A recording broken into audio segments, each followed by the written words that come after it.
Hi, I'm Gary, 33, toy shop owner, and ex-family ATM. And the day I saw my sister cleaning toilets while her husband laughed from the doorway, I didn't say a word. I just walked out and called. I didn't know it would start with rubber gloves. That morning, I was just a brother with cheap flowers and cinnamon rolls from the bakery down the street, her favorite kind, the sticky ones with icing like sugar paint. Mia, my sister, was starting her new job at her father-in-law's logistics company. The whole family had cheered. Connections! Dad said like he'd brokered a peace treaty. A real step up, Mom called it. I figured it'd be her at a front desk maybe, or doing some admin. You don't expect a mop bucket. The lobby was beige and smelled like printer toner and fake lemon. A receptionist with nail extensions didn't even look up when I asked where to find her. Facilities. Down the hall, left, then another left. Facilities? I heard them before I saw her. A man's voice, deep and dismissive, echoing off the bathroom tiles. She's only good for this kind of job. Then laughter. Another man. My sister's husband, Daniel. I recognized that laugh from their wedding. Fake polite then, mean now. And then I saw her. Mia was scrubbing a toilet. On her knees. Rubber gloves streak on her cheek from where she tried to wipe tears with the back of her wrist. A bucket beside her, half full. She looked up and froze. Gary, she whispered. Please don't. Her voice cracked like she'd swallowed sand. Mr. Salmon, Daniel's dad, stood like he owned the air. You family? He asked, eyes sweeping me like lint. Not a question. A warning. I nodded. My hand still holding the stupid flowers. Daniel leaned against the wall, smirking like he was watching a sitcom. Everyone starts somewhere, he said. I didn't answer. I turned, set the flowers down on the floor beside her bucket, and walked out. I walked past the receptionist, past the motivational poster about growth mindsets, past the safety clipboard, and I stepped into air that finally felt honest. And then I pulled out my phone. And I called. I didn't even know who I was calling at first. Mom? Maybe. Just to ask what kind of mother calls this a lucky start. But I didn't hit dial yet. I stood in that parking lot behind the warehouse for 5 full minutes. Remembering things. Bank transfers, Uber rides. Wedding deposits. Gary will help. They always said. Gary understands. No one ever asked what I understood. That day, I understood this. If love comes with a mop and a smile, it's not love. It's servitude. And I was done paying for everyone's definition of help. That afternoon, I didn't go back to the toy store. I drove around with no music playing, just the sound of my own jaw clenching. I passed a bank, a laundromat, a donut shop, a church with a crooked sign that said God sees everything. I thought, good. Maybe he'll finally send a bill. When I got home, I opened my accounting software and started pulling numbers. Rent assistance. Wedding deposits. The honeymoon gap my mom swore would embarrass the family if they didn't fix. $3,000. Car repairs. Tire replacements. Groceries. Just until the bonus clears. That bonus never came. I'd been paying for the salmon on his plate and the gas in her smile for 1.5 years. 18 months. $18,420. I printed every receipt and stapled them by category: Mia and Daniel, parents, miscellaneous. The folder barely closed. Then I texted the family chat. We need to talk about money. No response. 3 hours. Then finally. Mom, Sunday dinner. 6 p.m. The next day Mia came by the store. She wore sunglasses inside and held a paper coffee cup like it was a shield. You don't have to be mad, she said, standing by the rack of wooden kites. It's just work. I'm learning. You were on your knees, I said. That's not learning. That's indoctrination. She didn't look at me. Just traced her finger over the tail of a blue kite. Don't embarrass me, she whispered. I won't, I said. But I'm done paying for people who treat you like trash. She blinked. Her laugh came out low and mean. You always act like a hero. I'm tired of acting, I said. She left without buying anything. The doorbell jingled behind her, then went still. Sunday came. The table at my parents' house was dressed in a plastic cherry print tablecloth. Grease on the stove. Some sitcom on low in the living room. Everyone was already there. Daniel smiling like he'd won something. Mom with a serving spoon like a sword. Dad on his phone. Mia, quiet. Eyes red. But dressed up. Mr. Salmon was there too. Invited himself. Wore a polo shirt tight across his belly, and that same gold watch that caught the light like an accusation. Let's eat first, Mom said. Which meant, let's delay the truth. No, I said. Let's talk first. And then I pulled out the folder. I spread the papers across the table. Daniel leaned back like I was performing a trick. Mia's eyes darted. Dad muttered. Mom narrowed hers. This, I said, is everything I've covered in the last 18 months. Wedding. Rent. Groceries. Uber. Gas. Deposits. Tires. Utilities. Total $18,420. I said. Average monthly drain, $1,023. Mom laughed like I told a joke. Drama. This, I said, flipping the next page, is my shop's monthly profit last quarter, $1,180. Daniel shrugged. So what? Family helps family. Not like this, I said. Not when helping looks like being mugged in daylight. Mr. Salmon cleared his throat. In my house. You're not in your house, I said, looking straight at him. And my sister is not your janitor. He glared. Watch it, son. I pulled out my phone and tapped the screen. A recording played, his voice loud and smirking. She's only good for this kind of job. Then Daniel's laugh. The room went dead quiet. I recorded 5 minutes, I said. That's all it took to hear everything I needed. Mom's mouth dropped. Dad looked at the floor like it might swallow him. Mia closed her eyes. Mr. Salmon folded his arms and muttered. Jokes. No, I said. That's humiliation. And we're done pretending it's progress. I leaned forward. Here's what's going to happen, I said, pressing the folder flat with both palms. My voice wasn't loud, but it was final. No more money. Not for rent. Not for Daniel's car. Not for fake promotions, surprise emergencies, or rubber gloves called opportunities. I'm not your safety net. I'm not your bank. I'm done. Daniel scoffed. Oh, come on. You think you're better than us because you sell teddy bears? I looked him straight in the face. I think I've been funding your lifestyle while you play entrepreneur and my sister scrubs toilets for applause. He stood up suddenly, chair scraping. She's not going anywhere. She decides, I said. Mia opened her mouth. Closed it. Opened it again. But nothing came out. Her hands were folded so tight they turned white. Mom slapped the table with her spoon. Gary, you are being ugly. You don't talk to family like this. What's ugly? I said. Is watching my sister get degraded and calling it a job. What's ugly is being called sweet while I'm treated like a walking ATM with a candy coating. You're being ungrateful. Dad grunted. We're family. For what? I asked. For using me until I choke on overdraft fees? I pulled out one last sheet. A spreadsheet with 2 columns, money in and money out. Dates. Categories. Transfers. Memos like, Daniel Uber while car in shop. Mom groceries. Dad just for the weekend. Numbers don't blush. They don't spin stories. They just show the pattern. Mom's eyes flicked over the paper, but her mouth stayed shut this time. And then, the moment I didn't expect. Mia whispered, Gary, please. But this time, she wasn't asking me to stop. Her voice broke halfway through my name. I didn't know it would be like that, she said. The job. Daniel rolled his eyes. It's called paying dues. No, I said. It's called exploitation. Daniel turned to Mia sharp now. Don't start this. She looked at him. Then back at me. I don't want to clean toilets, Gary. You could have heard a pin drop. The cherry-patterned tablecloth suddenly looked like a battlefield. You don't have to, I said. There's a studio apartment over the bakery. Month-to-month lease. No carpet, but sunlight. I already put the deposit down. It's yours if you want it. No pressure. No mop. Just space. Daniel slammed his hand on the table. You're trying to steal my wife? No, I said. I'm giving her a door. You can't just walk away. Mom shouted. We're family. I'm not walking away, I said. I'm finally standing still, and you're all used to me running. Silence. Then Dad looked up.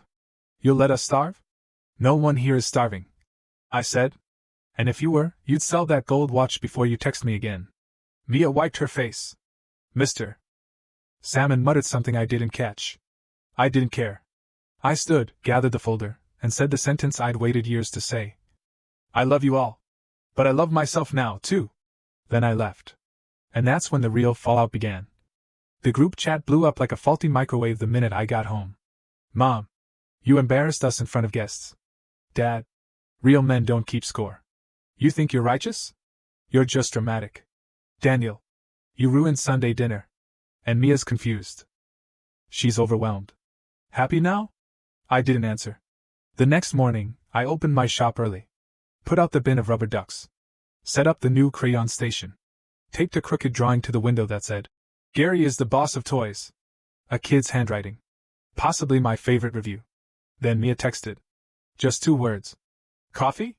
Alone. We met at the diner near the post office. The kind with sticky menus and a waitress who calls everyone sweetheart. Mia wore the same sunglasses. She set them on the table, then fiddled with a sugar packet like it might unlock her courage. "I'm mad at you," she said finally. "That's allowed," I said. "You made me look weak," she said. "You're not weak. You're in a bad system." She didn't deny it. Just tore the sugar packet in half. "Daniel says you're trying to split the family," she said. "I'm trying to build one that doesn't live on IOUs and shame," I said. She sighed. "He's furious. Said I'd better not take your offer." "I'm not asking you to pick sides," I said. "I'm just handing you a key." Silence. Then she whispered, "He's never hit me, you know." I nodded, slow. "But he humiliates you. Publicly. With your parents' approval." Another silence. Finally Mia said, "I think I just wanted someone to choose me." "I always did," I said. "But not like this." She didn't cry. She didn't hug me. She just looked out the window, blinking fast. Before we left, she said, "If I leave, I lose everything." "No," I said. "You lose them. But you gain you." Later that week, I added a new display to the shop, broken toys waiting for repair. A sign read, "Fix It Hour, Saturday mornings.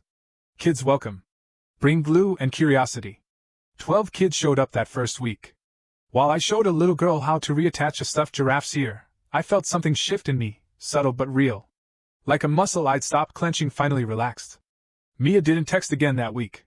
But she didn't ask for money either. I took that as a win. Until Saturday night, when I got a call from an unknown number. It was Daniel. "Hey, Big Bank Gary," he said, voice syrupy. "You feeling proud?" "What do you want, Daniel?" He laughed. "Oh, nothing. Just letting you know Mia's fine. Real women don't run off over a bad day and a toilet." "Good to know," I said. "But here's the thing. She still gets to decide." He made a sound like spitting.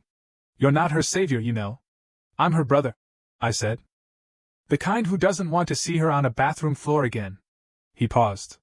Then hissed. "She's not going anywhere. So stop pretending you matter." I hung up without another word. 5 minutes later, I forwarded the apartment lease to Mia's email with the subject line, "Just in case." Then I went to bed. But I didn't sleep. Because deep down, I knew the war wasn't over. It hadn't even started yet. Mia showed up at my shop Monday morning with a duffel bag, 2 coffees, and a look I hadn't seen in years, determined, scared, clear. "I didn't pack everything," she said. "That's okay. I don't want a speech. You're getting silence and a sandwich," I said. "Pick a side." We ate in the back room. I gave her the code to the apartment above the bakery. She didn't ask how much the rent was or how long I'd cover it. She just said, "Do the locks work?" "They do now." Daniel called 8 times that night. I know because she showed me the missed calls without saying a word. On the 10th try I answered. "She's safe," I said. "You think you can steal my wife?" "She's a person," I said. "She can't be stolen. She can choose." He laughed.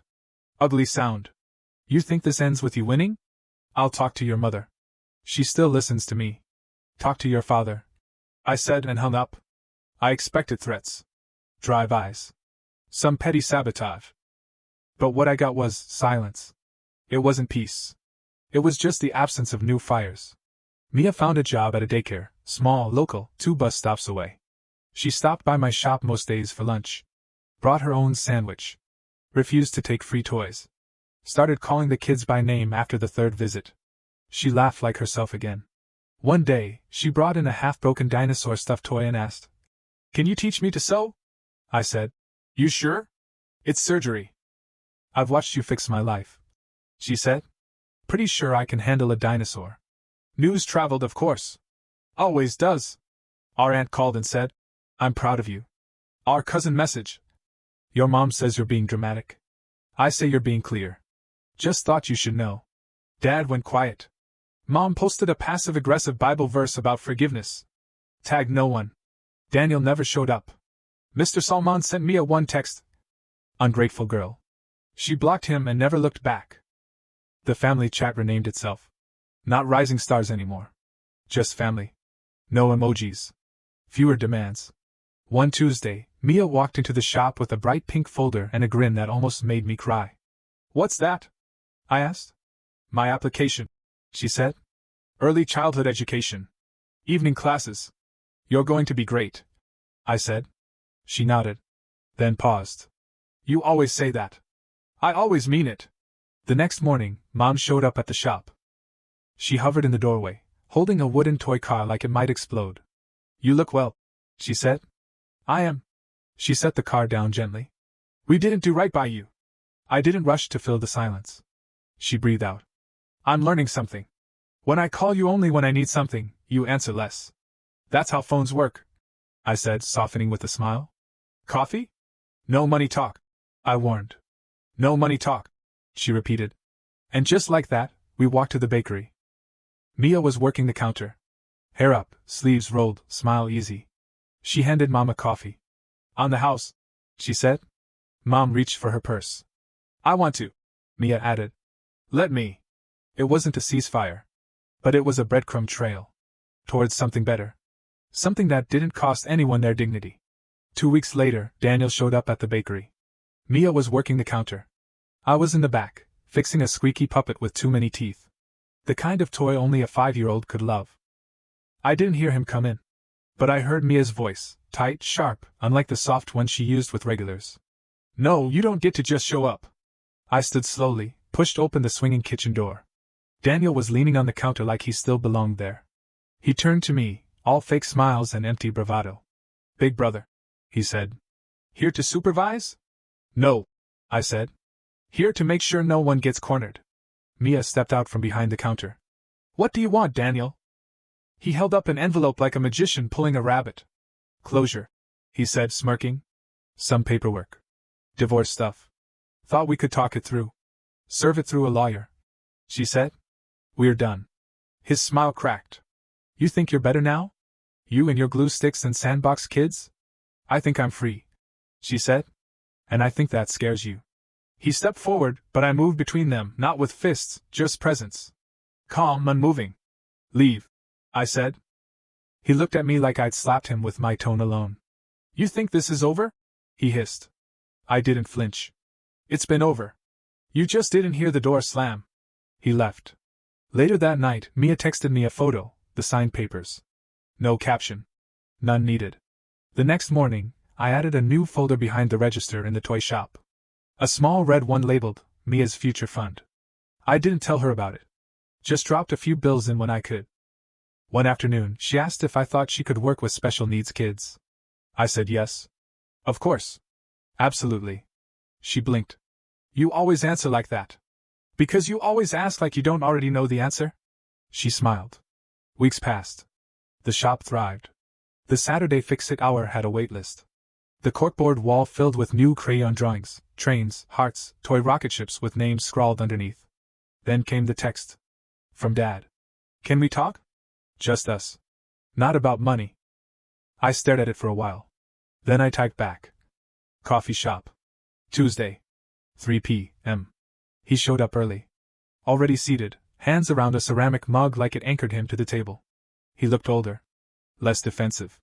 Tired in a way that wasn't about sleep. "I'm not here to ask for anything," he said quickly. I waited. "I was wrong," he said. My chest tightened. "About a lot. About what love is. What family is. What we owed you." I didn't interrupt. "You fixed too much. Paid for too much. Never asked for thanks." I took a breath. "You made me proud, Gary." I just never knew how to say that without sounding like I was asking for something. There it was. The closest thing to an apology I'd ever get. And maybe the best version he had to offer. "Thanks for saying it," I said. "But I'm still not the bank." He smiled tight. "I know. Then he reached into his jacket and handed me something. A drawing. Crayons on thick paper. A train, a sun, and 2 stick figures holding hands. One of the kids made this, he said. Mia sent a photo. Said you'd want the real thing. I stared at it. It said, Mr. Gary helps things that are broken. I framed it that night. That weekend, Mia moved into a slightly bigger place. 1 bedroom, small patio, windows that caught the afternoon light just right. She invited me over for dinner. Burned the chicken. Laughed too hard. We ate cereal on the patio floor with plastic spoons and watched the sunset bounce off the bakery roof. I feel like I'm breathing for the first time, she said. I nodded. That's what boundaries do. I thought you'd be mad I waited so long. I shook my head. Healing doesn't have deadlines. That night, walking home, I got a final text from Daniel. A long one. Rants. Accusations. Nostalgia dipped in poison. I didn't read past the first line. I blocked the number. Mia never heard from him again. And me? I slept. Really slept. No buzzing phone. No guilt ledger. Just the hum of a toy store waiting for morning.